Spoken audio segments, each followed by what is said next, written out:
Hi, this is Elizabeth with WTI, and with hot weather coming, that means it's time for air conditioners, so make sure that the maintenance is upright and your air filter for your air conditioner is new and it's working.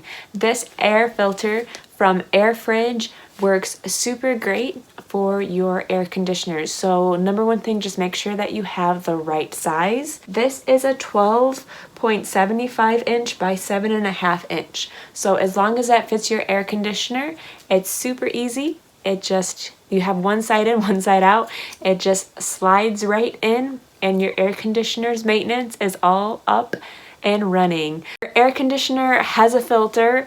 It might be time to get a new one to make sure it's running and it's collecting all the dust and grime and all the things that you don't want in your room.